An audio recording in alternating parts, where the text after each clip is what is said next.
तो आपका फिर से स्वागत है हमारे एक नए वीडियो के साथ। तो आज हम लोग लेके आए हैं क्लास 9th का भूगोल से संबंधित ऑब्जेक्टिव क्वेश्चन जो आप लोग के एग्जाम से रिलेटेड रहेगा। तो ये रहा भूगोल का ऑब्जेक्टिव क्वेश्चन। तो चलते हैं प्रश्न की ओर।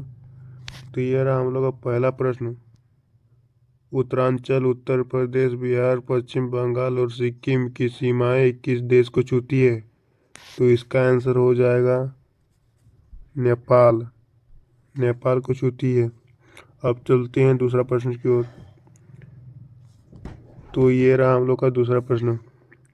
गोवा के दक्षिण में स्थित पश्चिम तटीय पट्टी का नाम क्या है? तो इसका आंसर हो जाएगा कोंकण। अब चलते हैं तीसरा प्रश्न की ओर। तो ये रहा हम लोग का तीसरा प्रश्न। नर्मदा नदी का उद्गम कहाँ से है? तो इसका आंसर हो जाएगा अमरकंटक। अब चलते हैं चौथा प्रश्न की ओर। तो ये रहा हम लोग का चौथा प्रश्न। चौथा प्रश्न को पढ़ने से पहले अगर आप लोगों ने हमारे चैनल को सब्सक्राइब नहीं किया है तो सब्सक्राइब कर लें और वीडियो को लाइक कर दें और अपने दोस्तों के साथ शेयर जरूर करें। तो ये हम लोग का चौथा प्रश्न। निम्नलिखित में से कौन सा कारण भारत के उत्तर पश्चिम भाग में शीत ऋतु में होने वाली वर्षा के लिए उत्तरदायी है? तो चौथा नंबर का आंसर हो जाएगा, इसका आंसर हो जाएगा पश्चिमी विक्षोभ। अब चलते हैं पांचवा प्रश्न की ओर। तो ये रहा हम लोग का पांचवा प्रश्न। सिनकोना के वृक्ष कितनी वर्षा वाले क्षेत्र में पाए जाते हैं? सिनकोना का एक वृक्ष है जो कितनी वर्षा वाले क्षेत्र में पाए जाते हैं? तो इसका आंसर हो जाएगा 100 सेंटीमीटर। अब चलते हैं छठा प्रश्न की ओर। तो यह रहा हम लोग का छठा प्रश्न। जनसंख्या में बच्चों का एक बहुत बड़ा अनुपात निम्नलिखित में से किसका परिणाम है? तो इसका आंसर हो जाएगा उच्च जन्म दर। अब चलते हैं सातवां प्रश्न की ओर। तो ये रहा हम लोग का सातवां प्रश्न। भारत देश किस गोलार्ध में स्थित है? भारत देश किस गोलार्ध में स्थित है? तो इसका आंसर हो जाएगा उत्तरी गोलार्ध। अब चलते हैं आठवां प्रश्न की ओर। तो ये रहा आठवां प्रश्न। अंडमान एवं निकोबार द्वीप समूह पर स्थित एक ज्वालामुखी द्वीप का नाम क्या है? अंडमान और निकोबार द्वीप समूह में स्थित एक ज्वालामुखी द्वीप का नाम क्या है? तो इसका आंसर हो जाएगा बेरेन द्वीप। अब चलते हैं नौवां प्रश्न की ओर। तो ये रहा हम लोग का नौवां प्रश्न। लू शब्द का क्या अर्थ है?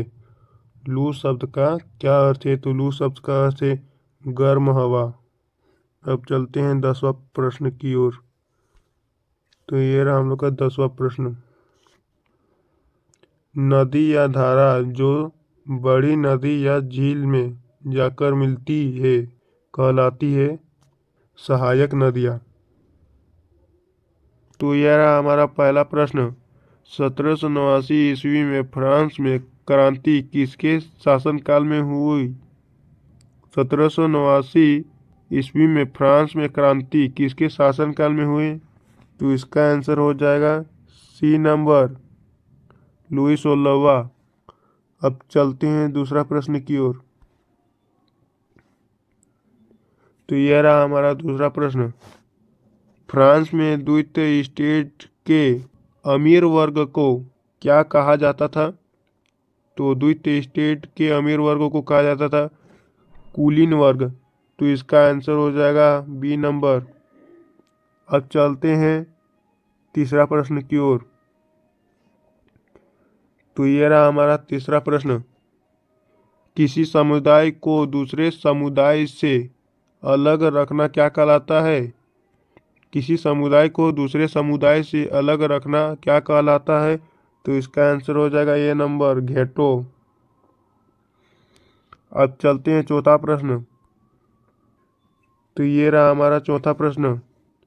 जार किस देश का शासन था?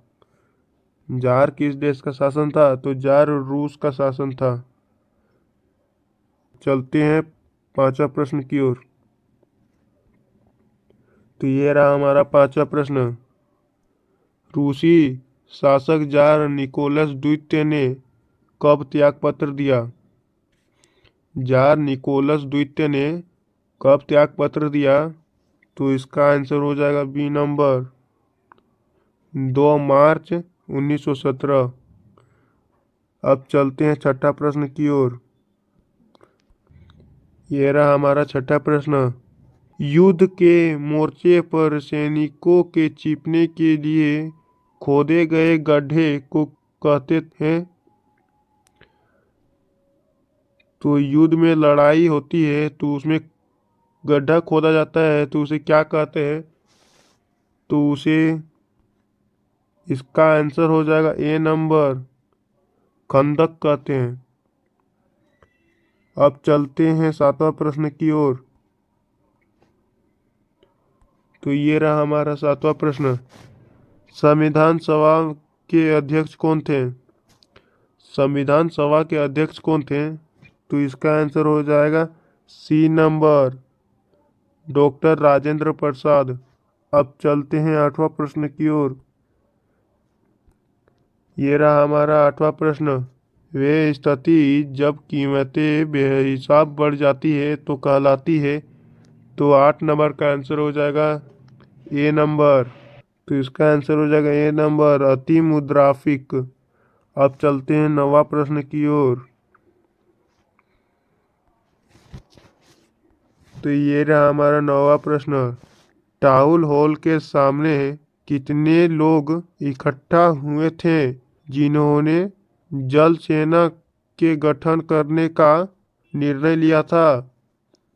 तो नौवां प्रश्न का आंसर हो जाएगा सी नंबर 7000। हमारा 10वां प्रश्न।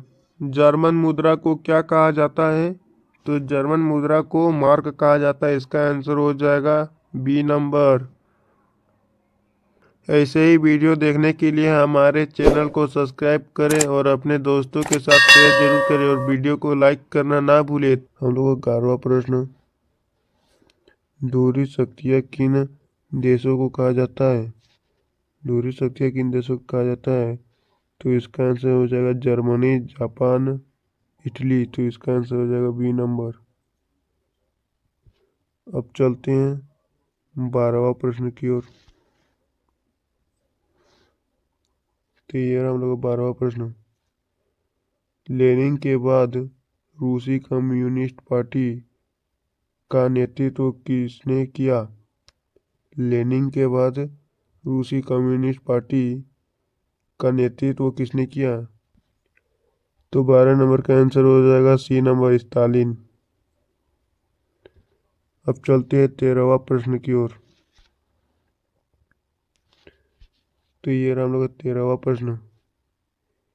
इटली में किसने क्रांति लाने की योजना बनाई? इटली में किसने क्रांति लाने की योजना बनाई? तो इसका आंसर हो जाएगा बी नंबर कार्ल मार्क्स। मैनर क्या था? तो मैनर एक स्टेट था। इसका आंसर हो जाएगा सी नंबर। चलते हैं 15वां प्रश्न की ओर। ये रहा 15वां प्रश्न। टाइद का अर्थ होता है? तो टाइद का अर्थ होता है धार्मिक कर। Answer C number. चलते हैं 16वां प्रश्न की ओर। तो ये रहा 16वां प्रश्न। सऊदी अफ्रीका में रंगभेद कब खत्म हुआ?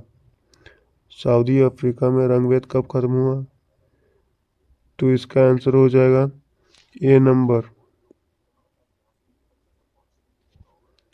26 अप्रैल 1994। चलते हैं 17वां प्रश्न की ओर। तो ये रहा 17वां प्रश्न। जार किस देश का शासन था?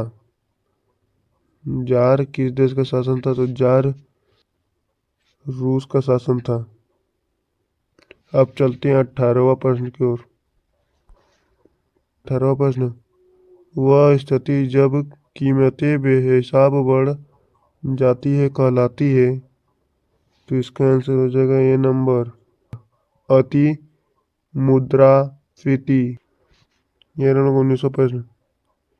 युद्ध के मोर्चे पर सैनिकों ने छिपने के लिए खोदे गए गड्ढे को कहते हैं? तो इसका आंसर हो जाएगा ए नंबर, खंदक। अब तो ये रहा हम लोग लास्ट क्वेश्चन 20वां। फ्रांसीसी क्रांति कब शुरू हुई थी? फ्रांसीसी क्रांति कब शुरू हुई थी? इसका आंसर हो जाएगा ए नंबर, 14 जुलाई 1789 ईस्वी में। तो आज के लिए इतना ही। वीडियो अच्छा लगा होगा तो हमारे चैनल को सब्सक्राइब कर दीजिएगा और वीडियो को लाइक कर दीजिएगा और अपने दोस्तों के साथ शेयर जरूर कीजिएगा। तो धन्यवाद।